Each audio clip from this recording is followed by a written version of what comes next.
আসসালামু আলাইকুম, welcome back to my channel Manhas kitchen diary. আবারও চলে আসলাম নতুন একটি রেসিপি নিয়ে।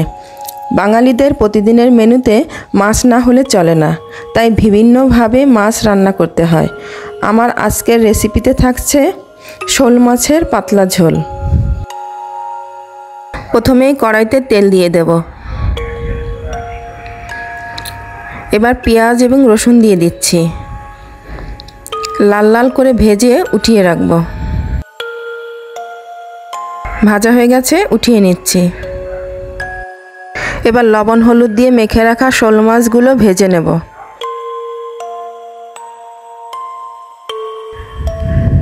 উল্টে পাল্টে হালকা করে ভেজে নেব।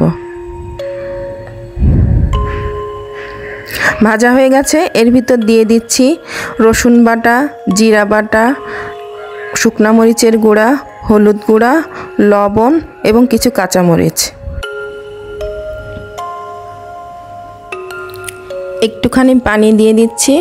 পানি দিয়ে মশলা দিয়ে মাছটাকে ভালোভাবে কষাবো। ভালো করে কষালে মাছে কোনো গন্ধ থাকে না। এই যে কষানো হয়ে গেছে, এবার তুলে নিচ্ছি। এবার এই মশলার মধ্যে কেটে রাখা আলু দিয়ে দিচ্ছি। দিয়ে দিচ্ছি লবণ এবং হলুদ দিয়ে ভালো করে আলুটাকে কষিয়ে নেব। আলুটা কষানো হয়ে গেছে, এবার একটু পানি দিয়ে দেব। বেশি পানি দিচ্ছি না, কারণ এই পানিটা আমি শুকিয়ে নেব। একবারে বেশি পানি দিলে তরকারির স্বাদ বেশি ভালো হয় না। তেলটা দেখুন উপরে উঠে আসছে, পানিটাও শুকিয়ে গেছে। এবার দিয়ে দিচ্ছি ঝোলের পানি। এই ঝোলের পানিটা দিয়ে দিয়েছি। এবার ঢেকে দেব। ঢেকে দিলে আলুটা সিদ্ধ হয়ে যাবে। আলুটা প্রায় সিদ্ধ হয়ে গেছে। এবার দিয়ে দিচ্ছি আমাদের কষানো মাছগুলো।